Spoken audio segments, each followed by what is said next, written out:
नमस्कार दोस्तों। आज मैं आपको सुनाने जा रही हूँ मेरी ननद मेरी दुश्मन। शीतल की शादी एक संपन्न परिवार में हुई थी, जहाँ किसी चीज़ की कोई कमी ना थी। कमी थी तो बस संस्कार की। सासू माँ ने अपने तीनों बेटों को सब कुछ सिखाया था, लेकिन उन्हें औरतों की इज्जत करना नहीं सिखाया था। अपनी माँ बहन की इज्जत करना तो सिखाया था, पर दूसरे घर की बेटी की क्या कदर होनी चाहिए वह नहीं सिखाया था। तीनों बेटे अपनी पत्नी को पैरों की जूती समझते थे। ढंग से बात कैसे की जाती है यह पता ही नहीं था। कहीं पर भी बेइज्जती कर देना तो आम बात थी। यह चीज़ मुझे बहुत दुख देती। शादी के कुछ दिन बाद मुझे पता चला कि मेरी ननद मेरे सामने वाले फ्लैट में रहती है, जिसे मेरी सासू माँ ने इसलिए खरीद कर दिया है ताकि वह हर पल हमारी नज़रों के सामने रहे। कुछ दिनों में यह भी समझ आ चुका था कि वह फ्लैट सिर्फ रहने के लिए है और सोने के लिए ही इस्तेमाल होता है, बाकी तो सब यहीं होता है। रसोई छूने के अगले दिन जब इनके लिए चाय बनाने गई तो देखा उनके दोनों बच्चे स्कूल के लिए तैयार होकर टिफ़िन के लिए बैठे हैं। सासू माँ ने कहा, बहू जल्दी से इन दोनों का टिफ़िन तैयार कर दो, इसकी मम्मी सो रही हैं। मैंने फटाफट टिफ़िन तैयार किया। फिर तो ये रोज़ का काम था। थोड़ी देर में ननद नंदोई आ गई। उन्हें चाय नाश्ता करवाया। फिर खाना खाने का समय हो गया। फिर रात का खाना बनाया। इसी तरह से प्रतिदिन का काम था। उनके बैठने और खाने से मुझे कोई दिक्कत नहीं थी। बड़ी ननद थी, कोई बात नहीं, पर समस्या ये थी कि वो दिन भर सासू माँ के कान भरती थी, जिस कारण वह कभी भी मुझसे ढंग से बात नहीं करती थी। हर बात में ताना देती। काम के लिए कभी काम वाली रखने की बात होती थी तो अक्सर यही कहती, 4 लोगों का तो काम है, काम वाली की क्या ज़रूरत है। जहाँ तक कि मेरी बेटी का सवाल है, उसका तो खाना कभी कभी ही इसे बनाना पड़ता है। मैं अपने ज़माने में 25 लोगों को खाना रोज़ बनाती थी। मजाल थी कि मैं कुछ बोल सकूं। आजकल तो लोग बीवी को सर पर बैठा कर रखते हैं तो बीवी बोलेंगी ही।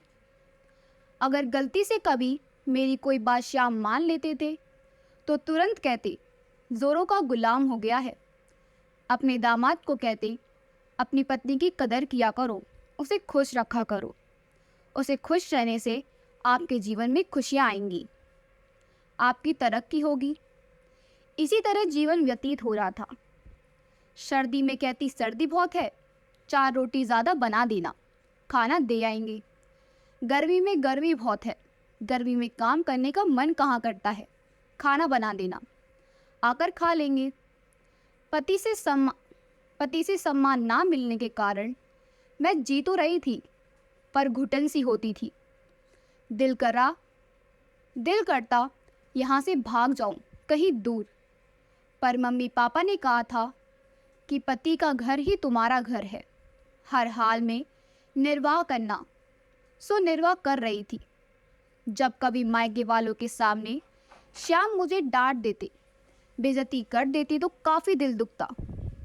मैंने कभी भी अपने पापा, अपने भाई, अपने जीजा जी को इस तरह का व्यवहार करते नहीं देखा था, इसलिए मुझे बहुत अजीब लगता।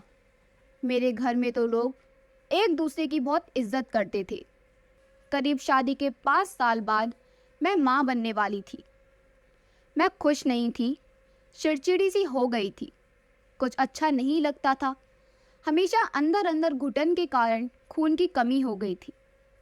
डॉक्टर ने बताया कि इन्हें खुश रखा करो, हीमोग्लोबिन बहुत कम है।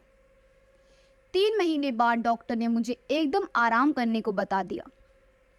अब घर का सारा काम सासू माँ पर आ गया। फिर भी ननद नहीं सोचती कि मेरी माँ है तो मैं कुछ मदद कर दूँ।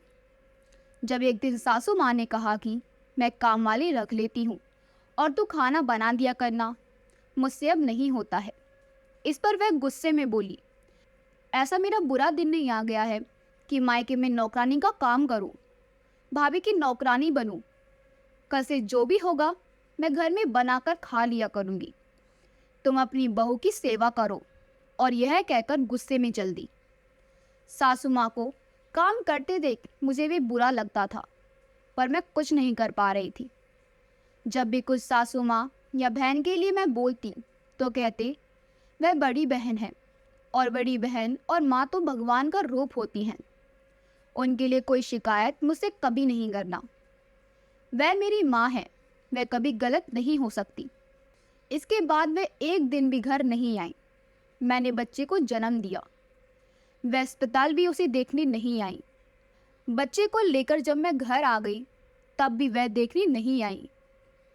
करीब 50 दिन के बाद बच्चे का नामकरण किया गया तो सासू माँ ने कहा वह बड़ी है, जाकर ननद से माफ़ी मांगकर उसे मनाकर ले आओ। मैंने कहा किस बात की माफ़ी मांगूं?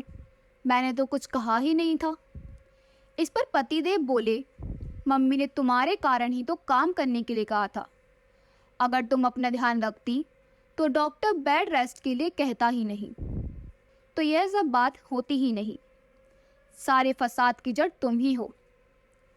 अब चुपचाप चलो और दीदी को मनाकर घर ले आते हैं। मैंने भी सोचा कुछ बोलने से यहाँ पर फ़ायदा तो है नहीं, चलो चलती हूँ, माफ़ी मांग लेती हूँ। दीदी घर चलिए, जो हुआ उसे भूल जाइए और हमें माफ़ कर दीजिए। इतना कहते ही वो मुस्कुराई। मुझे ऐसा लग रहा था जैसे वह कह रही हो मैं जीत गई। इसके बाद सबको पता था कि अब मैं घर का काम करने के लिए तैयार हो गई हूँ, तो उनका आना जाना फिर से पहले जैसा शुरू हो गया था। एक दिन जब बेटी की वैक्सीनेशन करवाकर घर लौटी तो पता चला कि मेरी बड़ी ननद सासू माँ से कह रही थी आजकल शीतल का व्यवहार बदला बदला सा लगता है। शाम के डर से कुछ नहीं बोलती है, पर मुझे ऐसा लगता है। अब तुम ही बताओ माँ, मैं अगर खाती हूँ तो अपने माँ बाप का, अपने भाई का, उसके बाप का तो नहीं खाती। फिर वैसा क्यों करती हैं जैसे मुझ पर बहुत बड़ा एहसान कर रही हो। बड़ी ननद जैसी इज्जत भी नहीं देती। इतना सुनते ही मैंने घर में प्रवेश किया। तभी मैंने कहा मुझे कहना तो नहीं चाहिए दीदी, पर कह रही हूँ। ननद जैसी इज्जत आपको कैसे दूँ? आप ननद तो रही नहीं, पड़ोसन बन गई है, फ़र्क तो पड़ेगा ही। जहाँ तक के खाना खाने की बात है, सही कहा आपने, आप अपने बाप भाई का ही खाती हैं, मेरा नहीं। पर वह मेरे पति भी हैं और मेरे भी ससुर है। जिस समय मुझे आपकी ज़रूरत थी आपने उस समय ध्यान नहीं दिया। बिना वजह गुस्सा होकर अपने घर बैठ गई ताकि आपको यहाँ कोई काम ना करना पड़े। उससे मेरी नज़रों में आपकी इज्जत कम हो गई। अगर उस समय आप उस घर को थाम लेती तो ऐसा महसूस होता कि हम सबकी बड़ी बहन हमारे पास रहती है, जो हमारी हर पल मदद करेगी, हमारा साथ देगी। सब बातें आप इन्हें बता भी देंगी तो मुझे डर नहीं, क्योंकि क्या होगा, वह मेरी बेइज्जती पहले भी करते थे और आज भी करेंगे। यह तो उनका रोज का काम है, इससे मुझे कोई फर्क नहीं पड़ता। पर पता नहीं क्यों सासू माँ और ननद दोनों ने भी शाम को कुछ नहीं बताया। इधर जैसे जैसे बेटी बड़ी होने लगी थी, शाम के व्यवहार में सुधार आने लगा। वह सोचने लगे थे कि अगर मेरी बेटी के साथ कोई इस तरह का व्यवहार करेगा तो मुझे कितना बुरा लगेगा, जिस कारण से उनका मेरे प्रति व्यवहार बदलने लगा था। मेरे लिए उम्मीद ही काफ़ी थी कि एक दिन सब ठीक हो जाएगा, और आज सब ठीक भी हो गया। अब शाम मेरे लिए हमेशा आवाज़ उठाते और दीदी से भी कह दिया, दीदी आप अब अपनी जिम्मेदारी खुद उठाइए। मेरी बेटी मेरे लिए नई ज़िंदगी लेकर आई थी, अब मैं बहुत खुश हूँ। अगर आपको हमारी कहानी अच्छी लगी हो तो हमारे वीडियो को लाइक करें, शेयर करें और हमारे चैनल को सब्सक्राइब कर दें। आपका बहुत बहुत धन्यवाद।